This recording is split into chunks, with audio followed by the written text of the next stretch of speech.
नमस्कार दोस्तों, परमा एजुकेशन के यूट्यूब चैनल पे आप सभी भाई बहनों का स्वागत करते हैं। यहाँ पे बात करेंगे गणित शिक्षण के बारे में, जो बहुत ही महत्वपूर्ण होने वाले हैं आज के C TET, TET, super TET और यम टेट के लिए बहुत ही उपयोगी हैं। तो चलिए शुरू करते हैं यहाँ पे पहले प्रश्न से। लेकिन आगे बढ़ने से पहले बता दें कि आप लोगों ने कहा था कि गणित शिक्षण के प्रश्न चलाए जाएँ, गणित भी बहुत उपयोगी है। तो हमने गणित के प्रश्न रखे गए हैं, यहाँ पे 18 प्रश्न रखे गए हैं और आप लोगों का टारगेट जो है 16 प्लस है यहाँ पे। और लास्ट तक बने रहिए और कल के उत्तर आप लोगों को बताए जाएंगे नाम के साथ। यहाँ पे देखिए, आगे बढ़ने से पहले बता दें कि जिन भाई बहनों ने अभी तक हमारे चैनल को सब्सक्राइब नहीं किया तो परमा एजुकेशन चैनल को क्या करिए, सब्सक्राइब करने के साथ साथ क्या करिए, शेयर कर दीजिए अपने अपने ग्रुपों में, ताकि अधिक से अधिक लोग जुड़ सकें। और बेल आइकन का बटन दबाना जरूर दबाएं, ताकि लाइव बनने पर आप लोगों के पास एक नोटिफिकेशन पहुंच जाए। चलिए शुरू करते हैं। यहाँ पे पहले प्रश्न से देख लेते हैं। पहला प्रश्न हमारा यहाँ पे क्या कह रहा है।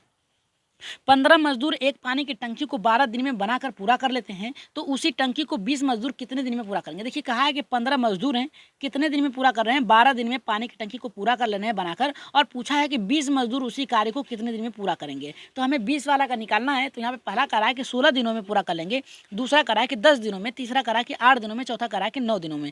हमें देखिए इसको पता नहीं है कि 20 मजदूर कितने दिन में कार्य करेंगे, तो हम कुछ नहीं करेंगे। पहले यहाँ पे देखिए कार्य को रखेंगे, 20 दिन में पूरा कर रहा है, कितने मजदूर कार्य कर रहे हैं, 15 मजदूर। और हमसे पूछा कितना है, 20 मजदूर का पूछा है। तो हमें बस यही देखिए आसान तरीका है कि 12 का गुणा आप 15 में करिए तो आपका आएगा 180, और 180 में 20 से भाग देंगे तो आपका आएगा 9। तो यहाँ पे काटने के बाद आएगा 9, तो राइट आंसर जाएगा यहाँ पे हमारा चौथे के साथ जाएगा। चलिए आगे बढ़ते हैं अपने दूसरे प्रश्न पे। देख लेते हैं दूसरा प्रश्न यहाँ पे क्या करा है। और सभी प्रश्न आज के बहुत कठिन है, तो सब समझ के एकदम उत्तर दीजिएगा। यहाँ पे देखिए दूसरा करा है कि गणित की चारों मूलभूत क्रियाएं का मतलब ये जोड़ घटाना गुणा भाग का ज्ञान कराया जा सकता है। किसके माध्यम से कराया जा सकता है, रूलेट के माध्यम से, गुल्ली डंडा के माध्यम से, सांप सीढ़ी के माध्यम से, उपयुक्त सभी के माध्यम से। तो इसका राइट आंसर क्या होगा, जल्दी से बताइए कि इसका राइट आंसर हमारा क्या होगा। देखिए पूछा है कि जिसमें जोड़ने के भी कार्य हों, और यहाँ पे घटाने के भी कार्य हो, गुणा का भी कार्य हो, और यहाँ पे भाग का भी कार्य हो। तो ये सभी देखिए हमारा समाहित होगा। राइट आंसर जाएगा यहाँ पे पहला भी होगा, दूसरा भी होगा, तीसरा भी होगा और चौथा भी होगा। देखिए इसमें भी घटाना, यहाँ पे बात करते हैं। अब देखिए घटाने का मतलब ये है कि जब आप आगे बढ़ते हैं लीडो को गोटी के लेके, तो आपको अगर सांप काट लेता है तो पीछे चल जाते हैं, घटाने का हो गया। अब जब आप गोटी चलते हैं तो 1 2 आता है तो आप जोड़ कर आगे बढ़ते हैं। अब देखिए क्या होता है, डायरेक्ट जब आपको सीढ़ी मिल जाती है तो आप क्या करते हैं, ऊपर पहुंच जाते हैं तो गुणा कर लेते हैं, डायरेक्ट गुणा करके वहां पे पहुंच जाते हैं। और जब आपको कोई सांप काट लेता है तो आप बीच में आ जाते हैं या फिर कहीं दूसरे ठर चले जाते हैं, तो वह भाग का भी क्रिया हो गया। तो इन चारों में आपका सभी समाहित है, तो राइट आंसर जाएगा चौथे के साथ जाएगा उपयुक्त सभी। आगे बढ़ते हैं अपने तीसरे प्रश्न पे, देख लेते हैं तीसरा प्रश्न हमारा क्या कर रहा है। देखिए समानता, यहाँ पे कह रहा है कि समानतः, यहाँ पे देखिए समानतः होगा। समानतः गणित सीखना कठिन है, क्योंकि देखिए गणित सीखना समानतः गलत, सही यहाँ पे कठिन है। मतलब समानतः मतलब ये है कि थोड़ा कठिन है। किस लिए, पहला करा है कि इसकी प्रवृत्ति मूलतः अमूर्त है, दूसरा करा है बच्चे इसे पढ़ना नहीं चाहते, तीसरा करा है कि शिक्षण पद्धति त्रुटिपूर्ण है, और चौथा करा है कि गणित के अच्छे शिक्षक उपलब्ध नहीं है। अब देखिए यहाँ पे बात किया है हमारा कि गणित समानतः गणित सीखना, देखिए समानतः गणित सीखने की बात किया है। तो देखिए गणित जो होती है आपकी अमूर्त होती है। मतलब ये है कि आप सोच समझ के प्रश्नों को सॉल्व करते हैं। क्या करते हैं, जब आपको प्रश्न दिया जा रहा है 2 गुणे 2 करना है, तो आप तर्क करेंगे, सोचेंगे। यहाँ पे क्या करेंगे, तर्क करेंगे, सोचेंगे, अपने बौद्धिक शक्ति का प्रयोग करेंगे। तो 2 दूना 4, तो हमारा आ गया उत्तर यहाँ पे सोचने और समझने के बाद आया कि 4। तो देखिए अमूर्त है। और दूसरा कह रहा है कि बच्चे इसे पढ़ना चाहते। देखिए बच्चे में रुचि उत्पन्न करिए तो बालक क्या करेंगे, प्रश्न को उसे समझ लेंगे। और आप लोगों को पता है कि प्राथमिक स्तर पे जितना बालक का जो नींव होता है मजबूत होता है, बालक उतना ही अच्छे से पढ़ता है। तो अगर प्राथमिक स्तर पे आपने बालक को गणित से दूर रखा है तो बालक क्या करेंगे, उससे दूर ही भागेंगे। तो ये देखिए हमारा गलत है। तीसरा शिक्षण पद्धति त्रुटिपूर्ण, देखिए शिक्षण गणित जो होती है स्वतः में एक भाषा है, ये इसकी पद्धति गलत नहीं होती है। याद रखिएगा, जो गणित है इसकी स्वतः ही एक भाषा है, याद रखिएगा। और सबसे प्राचीनतम गणित की भाषा क्या है, अंक गणित है, याद रखिएगा, अंक गणित है सबसे प्राचीनतम। और यहाँ पे देखिए त्रुटिपूर्ण नहीं है, इसका उद्देश्य जो इसका आंसर आता है वो राइट आता है, चाहे जो हो। यहाँ पे देखिए चौथा करा है गणित के अच्छे शिक्षक उपलब्ध हैं। अगर अच्छे शिक्षक उपलब्ध नहीं होते तो पढ़ाते कैसे, ये भी हमारा गलत है। राइट आंसर जाएगा यहाँ पे पहले के साथ जाएगा। गणित की प्रकृति जो होती है मूर्त होती है, मतलब आप सोचते समझते हैं, अमूर्त होती है, सोच समझ के ही उस प्रश्नों को सॉल्व करते हैं। तो राइट आंसर पहले के साथ गया था। आगे बढ़ते हैं अपने चौथे प्रश्न पे, देख लेते हैं चौथा प्रश्न यहाँ पे क्या करा है। और आगे भी आप लोगों को प्रश्न सोल्व करने वाले मिलेंगे। और जितने लोग हैं क्या करिए, लाइक कर दीजिए, एक बार लाइक कर दीजिए, फिर कर रहे हैं लाइक कर दीजिए और कमेंट जरूर करिए। यहाँ पे देखिए चौथा करा है कि शिक्षा के बैंकिंग मॉडल के लिए शिक्षा की बैंकिंग मॉडल के लिए निम्नलिखित में से कौन सा कथन सही नहीं है। यहाँ पे देखिए कौन सा सही नहीं है। पहला करा ये विद्यार्थियों को जानकारी देता है, दूसरा करा कि ये विद्यार्थियों को ज्ञान देता है, तीसरा ये शिक्षार्थियों में कौशल विकसित करता है और चौथा करा कि ये विद्यार्थियों को समझ देता है। अब देखिए नहीं की बात किया है तो याद रखिएगा, नहीं की बात किया है तो नहीं में हमारा क्या आएगा।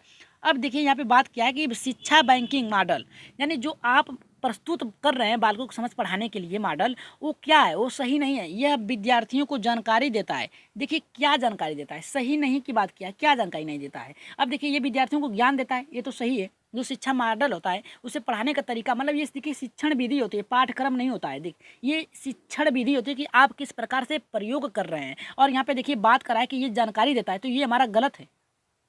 याद रखिएगा गलत है, क्योंकि ये देखिए पाठ्यक्रम के माध्यम से आपको जानकारी मिलती है ना कि शिक्षण माध्यम से। शिक्षण माध्यम का प्रयोग करके आप क्या करते हैं, बालक को उस पाठ में नए बदलाव करके सिखाते हैं, तो ये हमारा गलत है। शिक्षा ये देखिए ये क्या है, शिक्षा बैंकिंग जो मॉडल है इससे आपको ज्ञान प्राप्त मिलता है और यहाँ पे देखिए कौशल विकसित होता है और शिक्षार्थियों को समझ में आता है। तो ये हमारा तीनों सही है और पहला हमारा गलत है। तो पहला हमारा गलत है, इस पर आप लोग संकोच मत करिएगा। नहीं की बात किया है तो ये देखिए पाठ्यक्रम से होगा और यहाँ पे बात किया है शिक्षा बैंकिंग की। मतलब ये है कि नए मॉडल प्रस्तुत करना, जब तक आपको प्रस्तुत नहीं होगा तो आपको जानकारी कैसे मिलेगी। ये शिक्षण बदलाव के कारण के लिए होता है। आगे बढ़ते हैं पाँचवें प्रश्न पे, देख लेते हैं पाँचवा प्रश्न हमारा यहाँ पे क्या करा है। देखिए एल्गोरिदम बच्चों में नहीं विकसित कर सकता। देखिए एल्गोरिदम जो होता है बच्चों में विकसित नहीं कर सकता है। क्या नहीं विकसित कर सकता है, देखिए एल्गोरिदम का मतलब ये है कि आप नए नए तर्क करते हैं, आप तर्क शक्ति को बढ़ा सकते हैं और क्या करते हैं, नए नए सूत्रों का निर्माण करते हैं। तो राइट आंसर हमारा देखिए सूत्र भी होगा और तर्क समझ भी होगा और ज्ञान का भी प्रयोग कर। एल्गोरिदम मतलब ये होता है कि आपकी समझ को विकसित करना होता है। और देखिए रटना क्या होता है, ये रटना हमारा गलत है, यही नहीं करता है। एल्गोरिदम क्या करता है, एल्गोरिदम जो होता है सूत्र पे निर्भर करता है। आप सूत्र का निर्माण करते हैं, तर्क पे आधारित होता है। ये तीनों तर्क पे आधारित होते हैं, आपके बौद्धिक शक्ति पे आधारित होता है। और रटना जो होता है, ये रटना पद्धति आपने पढ़ा होगा कि एनसीएफ ने रटने 2005 के अनुसार रटने पे बल नहीं देने की बात किया है, तो हमारा यही गलत है। आगे बढ़ते हैं अपने छठे प्रश्न पे, देख लेते हैं छठा प्रश्न हमारे यहाँ पे क्या करा है। देखिए छठा प्रश्न ये करा है कि अमूर्तता तथा विशिष्टीकरण, यहाँ पे करा है अमूर्तता तथा विशिष्टीकरण एवं व्यापीकरण किस विषय की समझ बढ़ाने के लिए उपयोगी किया जा सकता है। पहला करा है हिंदी, दूसरा विज्ञान, तीसरा सामाजिक विज्ञान, चौथा करा है कि गणित। तो राइट आंसर हमारा यहाँ पे छठे का क्या होगा। देखिए अमूर्तता का मतलब ये है, विशिष्टता का मतलब ये है, व्यापकता का मतलब ये है कि आप अपनी समझ का प्रयोग करते हैं, तर्क का प्रयोग करते हैं, अपनी बुद्धि शक्ति का प्रयोग करते हैं, बुद्धि का प्रयोग करके नए नए का निर्माण करते हैं। आप ये सोचिए कि क्या हिंदी में आप अपने अमूर्तता मतलब जो प्रश्न आपके पास है ही नहीं उसका प्रयोग करते हैं, विज्ञान में करते हैं। विज्ञान नहीं, हमारा राइट आंसर जाएगा गणित के साथ जाएगा। अगर गणित आपको आ रही तो विज्ञान में भी प्रयोग हो सकता है, लेकिन यहाँ पे देखिए राइट आंसर जाएगा हमारा अमूर्तता जो है। यहाँ पे विशिष्टीकरण यानी अलग अलग बदलाव कर सकते हैं, सूत्र का निर्माण कर सकते हैं, तो गणित के माध्यम से। चलिए आगे बढ़ते हैं अपने सातवें प्रश्न पे। और एक बार और बता दें कि आप लोगों के कल के उत्तर जो हैं लास्ट में बताए जाएंगे और कमेंट जरूर करिएगा कि आज बता दें कि कल आप लोगों ने एक प्रश्न गलत किया था और कौन सा गलत किया था, लास्ट में बताएंगे आप लोगों के नाम के साथ। और देखिए यहाँ पे बात करेंगे यहाँ पे सातवें प्रश्न पे कि बच्चों में गोलाई की अवधारणा धीरे धीरे विकसित हो सकती है। देखिए ये गोलाई है, इसकी अवधारणा बच्चों में किस प्रकार से धीरे धीरे विकसित होती है। यहाँ पे विशिष्टीकरण के द्वारा, दूसरा मूर्त से अमूर्त की तरफ, और तीसरा करा है व्यापीकरण और चौथा करा है कि इनमें से कोई नहीं। तो सातवें का राइट आंसर क्या होगा। देखिए यहाँ पे बात किया है, यहाँ पे देखिए विशिष्टीकरण यानी किसी में विशेषता की बात किया है कि कोई है जो उसकी विशेषता बताए। और अमूर्त यानी मूर्त का मतलब ये है कि आपके समस्त एक गोला है, मान लीजिए कोई वस्तु है, उसके माध्यम से आप अमूर्त चिंतन कर रहे हैं। जैसे क्या है कि आप इस समय इस प्रश्न को देख रहे हैं तो आप अपने दिमाग में ये सोच रहे हैं कि अगर ये प्रश्न ऐसे होता तो सही होता। मतलब ये है कि आप किसी वस्तु को देख कर उस पर चिंतन करना मूर्त से अमूर्त होगा। और यहाँ पे देखिए तीसरा करा है कि व्यापीकरण, मतलब क्या है कि धीरे धीरे विकसित होना। मतलब आप किसी कार्य को देख रहे हैं और उस कार्य को आप देखने के पश्चात उस पर कार्य करेंगे, कार्य करने के बाद उसे धीरे धीरे सीख लेंगे। तो राइट आंसर जाएगा यहाँ पे हमारा तीसरे के साथ जाएगा, अमूर्त से अमूर्त की तरफ नहीं होगा, ये भी हमारा गलत है। और राइट आंसर जाएगा तीसरे के साथ जाएगा। मूर्त का मतलब ये है कि जो समस्त आपके प्रस्तुत है, और यहाँ पे अमूर्त का मतलब ये है कि आप उसके द्वारा, देखिए यहाँ पे अगर अमूर्त केवल देता तो हमारा सही होता कि बालक जो होता है अपने समझ के साथ, अगर केवल मूर्त भी होता तब भी सही होता। लेकिन यहाँ पे कहा है मूर्त से अमूर्त की तरफ, मतलब कोई वस्तु को देख कर आप उस पर चिंतन करें। ठीक है, तो यहाँ पे ये करा है, लेकिन ये हमारा गलत है। राइट आंसर जाएगा यहाँ पे व्यापीकरण। मतलब क्या है कि आप व्यापीकरण का मतलब ये होता है कि आप किसी वस्तु को देखें और उस पे सोचें, विचारें और क्या करें, उसके माध्यम से आप सीखने का प्रयास करें। और यहाँ पे देखिए राइट आंसर जाएगा, तीसरे के साथ जाएगा हमारा दूसरा गलत है। आइए आगे बढ़ते हैं अपने 8वें प्रश्न पे, और ये देखिए बहुत ही महत्वपूर्ण प्रश्न है। ये प्रश्न छोड़िएगा मत, ठीक है, इस प्रश्न को छोड़िएगा मत क्योंकि ये प्रश्न बहुत ही महत्वपूर्ण है। अब बात करेंगे यहाँ पे देखिए कह रहा है हमारा कि एक पैसेंजर बिंदु ए से 40 किलोमीटर प्रति घंटे की रफ्तार से निकलती है, दूसरी ट्रेन 1 घंटे पश्चात उसी बिंदु ए से 50 किलोमीटर प्रति घंटे की रफ्तार से चलती है। तो ये बताइए, यहाँ पे देखिए फिर से हम इस प्रश्न को दोहरा रहे हैं। यहाँ पे देखिए कह रहा है हमारा कि एक पैसेंजर ट्रेन बिंदु ए से 40 किलोमीटर प्रति घंटे की गति से निकलती है, दूसरी ट्रेन 1 घंटे पश्चात उसी बिंदु ए से 50 किलोमीटर प्रति घंटे की गति से निकलती है। दुर्घटना होने की संभावना है। देखिए क्या है कि एक रेलगाड़ी, एक ट्रेन, यहाँ पे प्लेटफार्म है और इसी पे क्या कर रहा है कि ए बिंदु से बी बिंदु तक जाने में 40 किलोमीटर प्रति घंटे की रफ्तार से एक ट्रेन जा रही है, और उसी बिंदु ए से 50 किलोमीटर प्रति घंटे पे 1 घंटे के पश्चात वहाँ से दूसरी ट्रेन गुजर रही है, तो दुर्घटना होने की संभावना है। तो ये बताइए इसका राइट आंसर क्या होगा, जल्दी से बताइए कि इसका राइट आंसर क्या होगा। पहला करा कि हाँ हो सकती है, दूसरा नहीं हो सकती है, शायद, यानी संभावना थोड़ा मोड़ा है, और शायद नहीं, संभावना नहीं है। संभावना देखिए इसमें संभावनाएं हैं थोड़ी थोड़ी, और इसमें नहीं और हाँ की बात क्या, तो इसका राइट आंसर 8वें का क्या होगा, जल्दी से बताइए कि 8वें का राइट आंसर हमारा क्या होगा।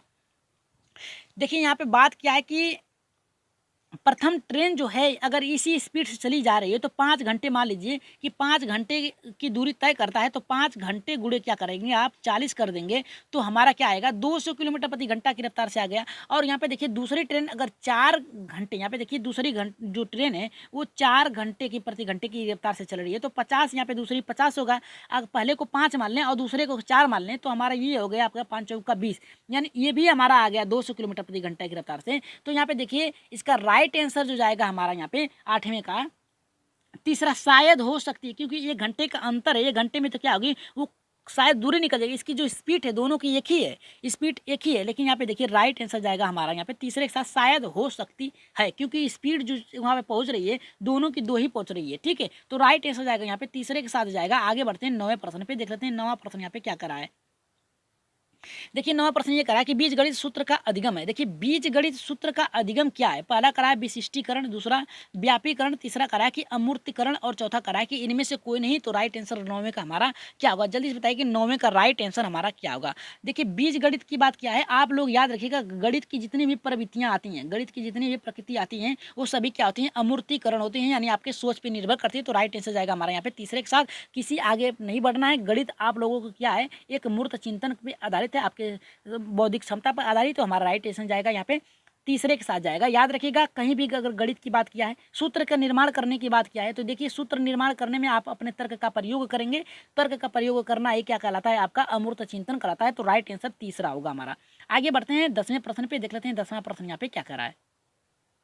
देखिए 10वां प्रश्न ये करा कि अमूर्त गणित की अधिगम का प्रथम चरण प्रारंभ होता है। देखिए अमूर्त गणित की प्रथम चरण प्रारंभ होता है किस अवस्था से, प्राथमिक स्तर से, दूसरा माध्यमिक स्तर से, तीसरा करा है कि उच्च स्तर से, और चौथा करा है कि उपयुक्त में से कोई नहीं। तो राइट आंसर हमारा यहाँ पे क्या होगा, जल्दी से बताइए कि राइट आंसर क्या होगा। अमूर्त गणित की अधिगम के प्रथम चरण, देखिए प्रथम चरण की बात किया है, तो इसका राइट आंसर हमारा क्या होगा, जल्दी से बताइए कि इसका राइट आंसर हमारा क्या होगा। इसका 10वें का राइट आंसर क्या होगा, जल्दी से बताइए कि यहाँ पे देखिए क्या होता है कि आप देखते हैं कि जो प्राथमिक स्तर होता है यहाँ पे बालक 1 से 5 तक होता है, इसमें वो अपने बुद्धि का प्रयोग नहीं कर सकता। अधिकतर जो होता है अमूर्त चिंतन का प्रयोग आप यहाँ पे माध्यमिक स्तर से होता है। तो राइट आंसर जाएगा यहाँ पे दूसरे के साथ जाएगा। याद रखिएगा राइट आंसर जाएगा हमारा यहाँ पे दूसरे के साथ जाएगा, प्राथमिक स्तर पे नहीं होगा, क्योंकि वहाँ आप बालक को अनुकरण के माध्यम से अधिक सिखाते हैं। तो उच्च स्तर पे क्या होता है, यहाँ पे देखिए उच्च स्तर और यहाँ पे माध्यमिक स्तर दोनों बात किया। माध्यमिक स्तर का मतलब ये है कि बालक जो है 1 2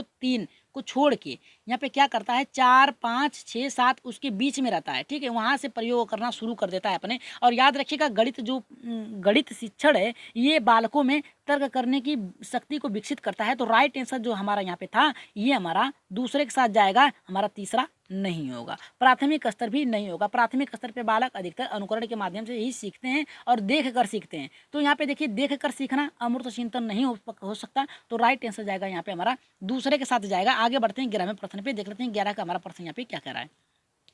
छोटे बच्चों में गणितीय विचार निम्नलिखित क्रम में विकसित किए जा सकते हैं। देखिए कौन से क्रम में यहाँ पे गणितीय विचार बालकों में, छोटे बच्चों में विकसित किया जा सकता है। पहला करा है कि चित्र, संकेत, ठोस वस्तु। मतलब ये है कि किसी बालक को चित्र दिखाना, चित्र दिखा के उसके संकेत के माध्यम से क्या करना है, ठोस वस्तु को बताना है। और यहाँ पे दूसरा करा है संकेत, चित्र, ठोस वस्तु। तीसरा करा है कि ठोस वस्तु, चित्र, संकेत। और चौथा करा है कि ठोस वस्तुएं, संकेत और यहाँ पे चित्र। तो राइट आंसर यहाँ पे क्या होगा, जल्दी से बताइए। पहला सही होगा, दूसरा सही होगा, तीसरा या फिर चौथा। 11 का राइट आंसर क्या होगा, जल्दी से बताइए कि 11 का राइट आंसर क्या होगा।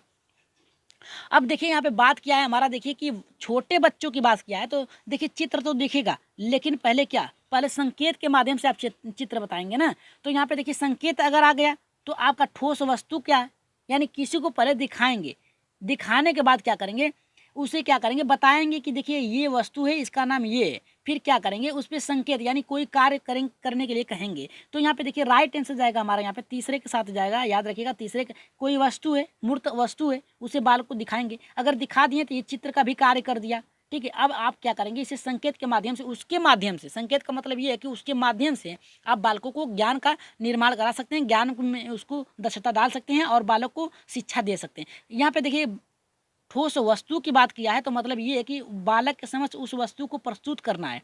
और चित्र के माध्यम से ये है कि उस वस्तु को दिखा देना है, तो वही चित्र भी हो गया। और संकेत, अब उसके माध्यम से आप बालकों को पढ़ाएंगे। तो राइट आंसर जाएगा यहाँ पे हमारा, तीसरे के साथ जाएगा। आगे बढ़ते हैं अपने 12वें प्रश्न पे, देख लेते हैं 12 का ऑप्शन हमारा यहाँ पे क्या कर रहा है। कक्षा में बच्चों के मूल्यांकन का मुख्य उद्देश्य है। देखिए कक्षा में बच्चों के मूल्यांकन का मुख्य उद्देश्य क्या है। पहला करा है बच्चों का आत्मविश्वास बढ़े, और यहाँ पे दूसरा करा है बच्चों के तुलनात्मक, यहाँ पे करा है प्रावीण्यता की जानकारी शिक्षक को प्राप्त। और यहाँ पे तीसरा करा है हमारा कि बच्चों को विषम विषय ज्ञान में समझ पड़े। और चौथा करा है कि कक्षा, यहाँ पे बच्चे कक्षा में नियमित रहे। तो राइट आंसर यहाँ पे क्या होगा 12 का, जल्दी से बताइए कि 12 का राइट आंसर हमारा यहाँ पे क्या होगा। देखिए कह रहा है कि कक्षा में बच्चों की मूल्यांकन, यानी उनका मूल्यांकन, उनका क्या स्तर है, क्या कठिनाई है, उसको जानने के लिए उसका उद्देश्य क्या होता है मूल्यांकन का, यहाँ पे कक्षा में बच्चों की। तो पहला करा है कि बच्चों का आत्मविश्वास बढ़े, इसके लिए मूल्यांकन किया जाता है। और यहाँ पे देखिए दूसरा करा है बच्चों में तुलनात्मक प्रवृत्ति की जानकारी प्राप्त। यहाँ पे देखिए तुलनात्मक प्रवृत्ति की जानकारी का मतलब ये है कि कौन सा बालक पढ़ने में कितना अच्छा है, कितना नहीं है।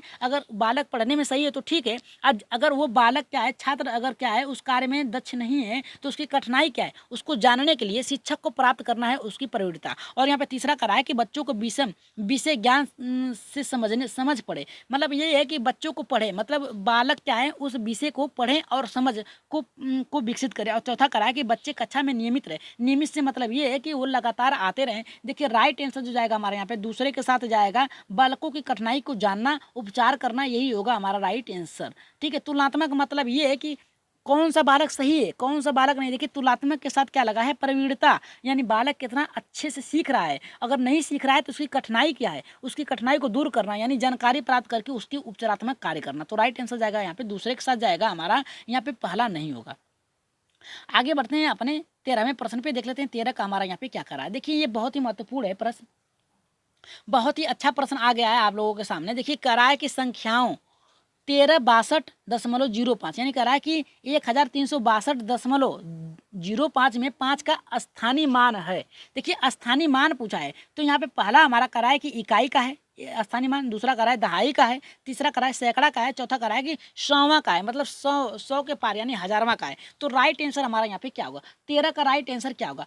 अब देखिए यहाँ पे पूछा है हमारा, बात किया है हमारा यहाँ पे कि 1362.05 की बात किया है। अब यहाँ पे कहा है 5 की स्थानीय मान की बात किया है, तो अब इसमें क्या करेंगे, आप 100 से भाग देंगे अगर, तो ये जो है आपका इस बगल आ जाएगा, ठीक है। 0.05 13 ऐसे करके आ जाएगा। तो यहाँ पे राइट आंसर जो जाएगा हमारा यहाँ पे 5 का, यहाँ पे देखिए 0.5 में आप क्या करेंगे, इसमें गुणा करेंगे 100 से गुणा करेंगे, तो ये इसका मान आ जाएगा 5000। 5000 अगर आ गया तो अब आपको स्थानीय मान निकालना है, तो 5000 का स्थानीय मान निकालेंगे आप। तो देखिए 0 यहाँ पे गुणा करेंगे ये 10 से, तो यहाँ पे 0 ही आएगा। लेकिन 5 में अगर आप गुणा करेंगे 1000 से, तो आपका आएगा 5000। तो यहाँ पे देखिए 100वां मान मतलब हजारवां आएगा। तो राइट आंसर जाएगा यहाँ पे हमारा, चौथे के साथ जाएगा। आगे बढ़ते हैं अपने 14 प्रश्न पे, देख लेते हैं 14 का प्रश्न हमारे यहाँ पे क्या करा है। देखिए आयत का क्षेत्रफल ज्ञात करने हेतु आवश्यक होता है। देखिए आयत का जो क्षेत्रफल है उसे ज्ञात करने के लिए आवश्यक है। पहला यहाँ पे करा है यहाँ पे करा है कि यहाँ पे प्रक्रियात्मक ज्ञान, दूसरा करा है कि अवधारणात्मक ज्ञान, और तीसरा करा है प्रत्यात्मक तथा अवधारणात्मक ज्ञान, और चौथा करा है कि इनमें से कोई नहीं। तो राइट आंसर क्या होगा? कुछ प्रश्न आप लोगों को डाउट लग रहे होंगे, लेकिन वो प्रश्न सही है एकदम, क्योंकि एनसीईआरटी से ये प्रश्न उठाया गया है। देखिए यहाँ पे बात क्या है कि आयत और क्षेत्रफल का ज्ञात करने के लिए बात किया है। तो हमारा 14 का राइट आंसर क्या होगा? जल्दी से बताइए। देखिए क्या होता है, आयत को आप प्रस्तुत करेंगे तो कोई ना तो कोई संकेत होगा, ठीक है। प्रतीकात्मक, यहाँ प्रक्रियात्मक, यहाँ पे देखिए राइट आंसर जो जाएगा हमारा यहाँ पे, ना तो देखिए चौथा होगा, ना तो तीसरा होगा, ना तो दूसरा होगा। राइट आंसर जाएगा यहाँ पे हमारा पहले के साथ जाएगा प्रक्रियात्मक ज्ञान। इसमें क्या होता है, बालक को आयत का क्षेत्रफल ज्ञात करने हेतु प्रक्रियात्मक ज्ञान की आवश्यकता होती है, तभी तो आयत को जान सकता है। यानी मूर्त ज्ञान की आवश्यकता होती है, तर्क करने की आवश्यकता होती है। यहाँ पे देखिए अवधारणात्मक, कोई कार्य कर लेंगे तब ना उसका अवधारणा जान सकते हैं। और देखिए प्रक्रियात्मक, जो अभी हुआ नहीं है उसे जानने के लिए आप अवधारणात्मक, पहले आप देखिए, पहले उसे जान लीजिए, फिर इसके बाद अवधारणात्मक का प्रयोग करिए। देखिए यहाँ पे राइट आंसर जाएगा हमारा यहाँ पे पहले के साथ जाएगा, याद रखिएगा पहले के साथ जाएगा। तीसरा हमारा गलत है, एकदम गलत है तीसरा हमारा, क्योंकि इसमें देखिए अवधारणात्मक, अवधारणा क्या है, पहले उसे जानेंगे तभी तो आप अवधारणा के बारे में यहाँ पे विचार करेंगे। तो प्रतिक्रियात्मक यानी वहाँ आपको आयत का निर्माण करने के लिए, क्षेत्रफल को जानने के लिए आपको तर्क करना पड़ेगा और सूत्र का निर्माण करना पड़ेगा। तो राइट आंसर जाएगा यहाँ पे पहले के साथ जाएगा, हमारा तीसरा गलत है। 15 पे पहुँचते हैं, देखते हैं 15 का हमारा क्या करा है। देखिए 15 का ये करा है कि निम्नलिखित में से कौन सा आयतन की अवधारणात्मक सीखने के लिए सही आदर्श नहीं है। यहाँ पे देखिए सही आदर्श की बात नहीं है, यानी गलत शब्द पूछा है। पहला करा कि एक गेंद, दूसरा लोहे की एक पेटी, तीसरा धागे का एक टुकड़ा, चौथा करा कि पानी की टंकी। तो राइट आंसर हमारे यहाँ पे क्या होगा? जल्दी से बताइए कि राइट आंसर हमारा क्या होगा।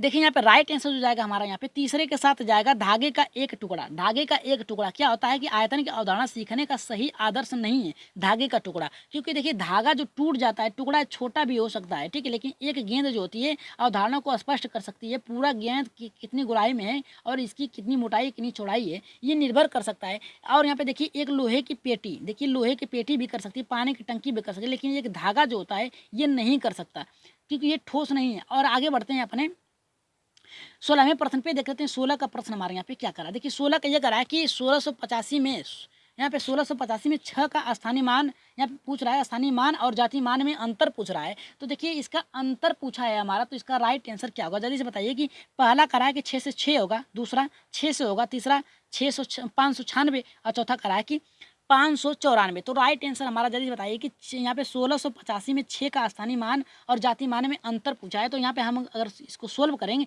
तो यहाँ पे देखिए पूछा है, यहाँ पे हमारा 1685 का है और 6 का मान पूछा, स्थानीय मान पूछा। तो पहले हम लोग स्थानीय मान निकाल लेते हैं।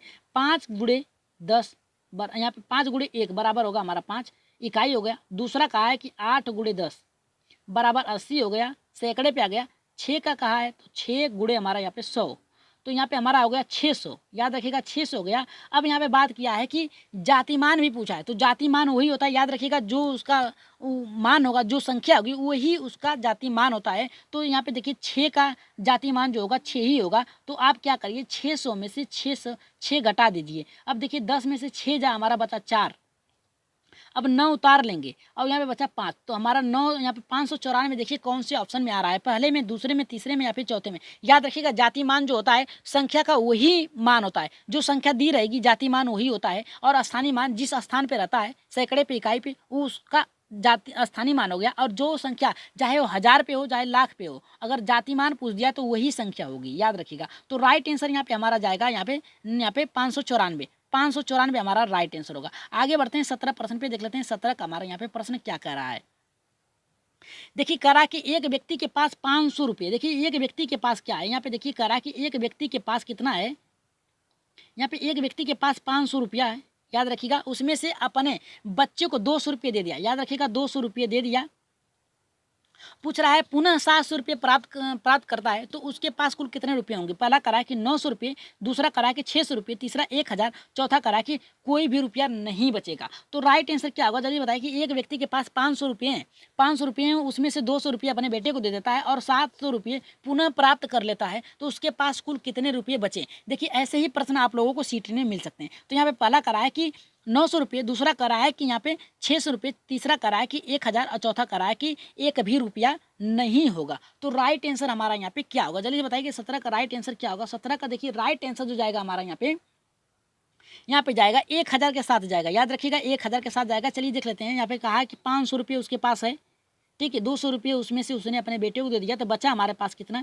₹300। फिर देखिए यहाँ पे कहा है कि ₹700 पुनः प्राप्त कर लिया, तो प्लस कर देंगे ₹700, तो हमारा 00710 यानी ₹1000 उसके पास बचते हैं। तो राइट आंसर जाएगा यहाँ पे तीसरे के साथ जाएंगे। आगे बढ़ते हैं अपने 18वें प्रश्न पे, देख लेते हैं 18 का हमारा राइट आंसर क्या होगा। देखिए इस प्रश्न को आप ही लोगों को उत्तर देना है इसका, और कल इसका उत्तर आप लोगों के नाम के साथ बता दिया जाएगा। यहाँ पे गणित की प्रकृति है, देखिए गणित की प्रकृति कैसी है? प्राकृतिक है, तार्किक है, बौद्धिक है, रुचिकर है। तो राइट आंसर क्या होगा? जल्दी से बताइएगा कि गणित की प्रकृति कैसी है। पहला होगा, दूसरा होगा, तीसरा होगा या फिर चौथा? देखिए क्या होती है, गणित जो होती है यहाँ पे बालक अपने बुद्धि का प्रयोग करता है। तो थोड़ा सा हिंट दे रहे हैं, बालक अपने बुद्धि का प्रयोग करके उन प्रश्नों को सॉल्व करता है। तो राइट आंसर क्या होगा? प्रकृत होगा, तार्किक होगा, बौद्धिक होगा और यहाँ पे रुचिकर होगा। तो राइट आंसर क्या होगा? जल्दी बताइए 18 का राइट आंसर क्या होगा? आप लोग कमेंट बॉक्स में जरूर दीजिएगा कि 18 का उत्तर क्या होगा। और बता दें कि कल के जो उत्तर आप लोगों ने बताए हैं उसे थोड़ा सा देख लेते हैं।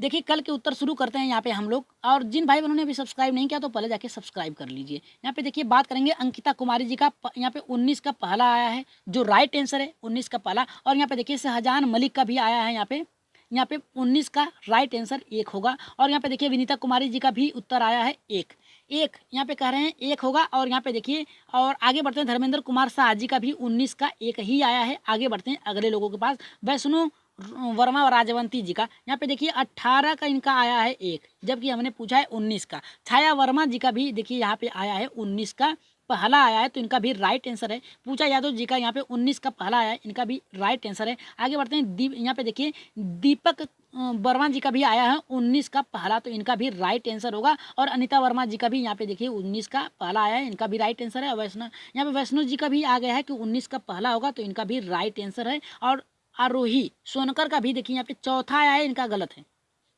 इनका चौथा आया है। और आगे बढ़ते हैं, यहाँ पे देखिए यहाँ पे आरोही सोनकर जी का चौथा है जो कि गलत है। और दीपक कुमार जी का 19 का आया है पहला, जो कि राइट आंसर है। और यहाँ पे दीनदयाल यादव जी का भी 19 का पहला आया है और इनका भी राइट आंसर है। और यहाँ पे आगे बढ़ रहे हैं, तो अमरीश यहाँ पे देखिए अमरीश राजभर जी का है, गुड इवनिंग सर, यहाँ पे देखिए गुड इवनिंग बोल रहे हैं।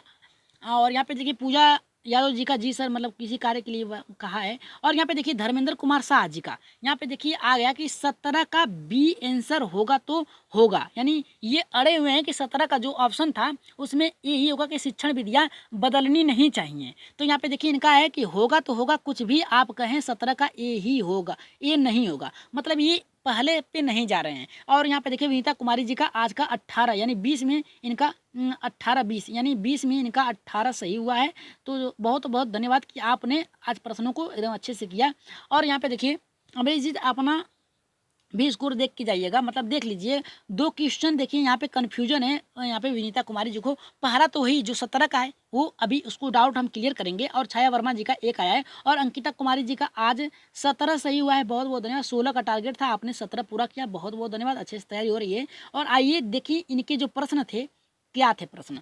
यहाँ पे देखिए इनका 17 का ऑप्शन ये था कि यदि विद्यार्थी पाठ में रुचि न लेते प्रतीक हो, तो यानी रुचि नहीं ले रहा है तो प्रतीक हो तो शिक्षक को चाहिए। पहला था कि शिक्षण विधि बदल देनी चाहिए। दूसरा कहा है दृश्य श्रव्य सामग्री को प्रयोग में लाकर पाठ को रुचिकर बनाना चाहिए। और तीसरा कहा है कि कक्षा से चला जाना चाहिए। चौथा कहा है कि कक्षा में कोई कार्य अन्य प्रारंभ। देखिए उनका जो आंसर था उनका कि बी ही सही होगा, और हमने जो बताया था कि ए सही होगा। अब बताते हैं कि ए सही कैसे होता है।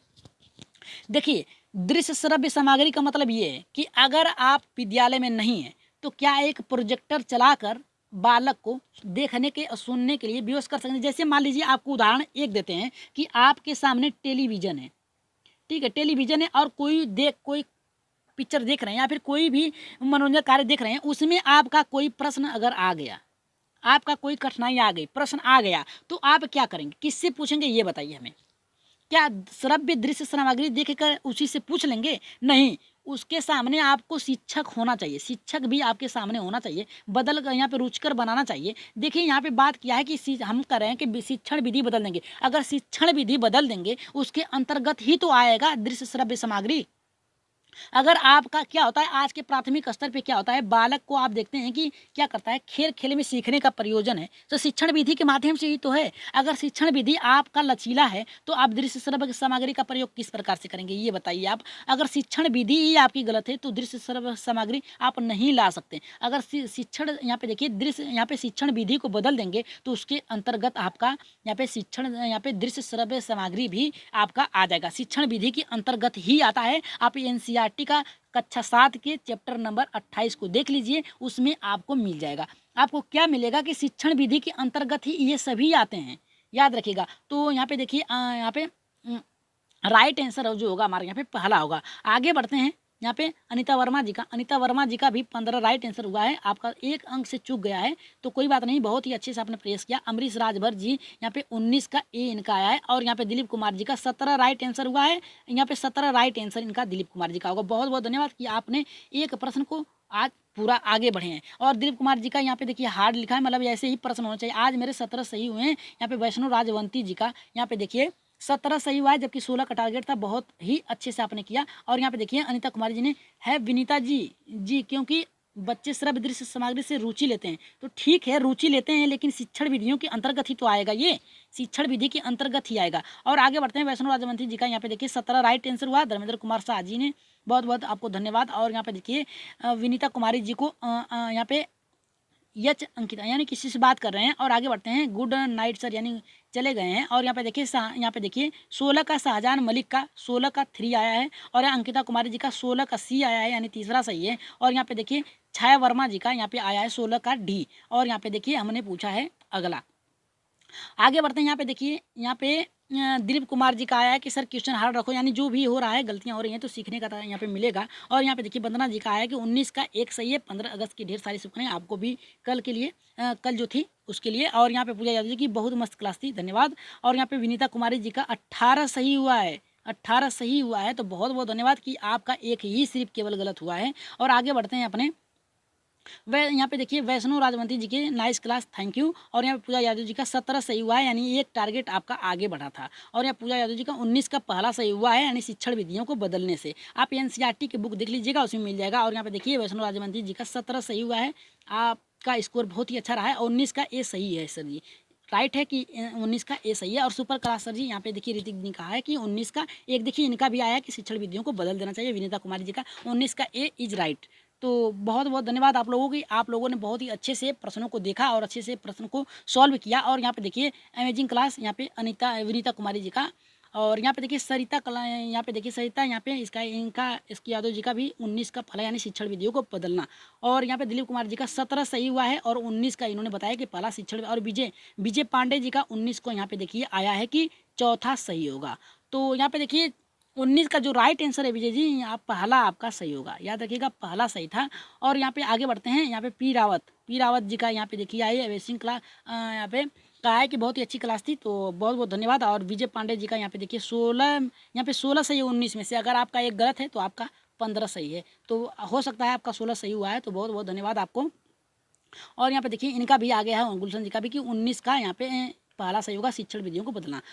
सॉरी शिक्षण विधियाँ तो 17 में था, और यहाँ पे देखिए 19 का पहला इनका सही है। और जो भाई बहन अभी हमारे चैनल से जुड़े हैं और सब्सक्राइब नहीं किया है तो पहले क्या करिए, परमा एजुकेशन चैनल को सब्सक्राइब करिए। सब्सक्राइब करने के साथ साथ बेल आइकन का बटन जरूर दबाएं, ताकि लाइव आने पर आप लोगों के पास एक नोटिफिकेशन पहुँच जाए। उत्तर नीचे दिए गए हैं, आज के देख लीजिएगा।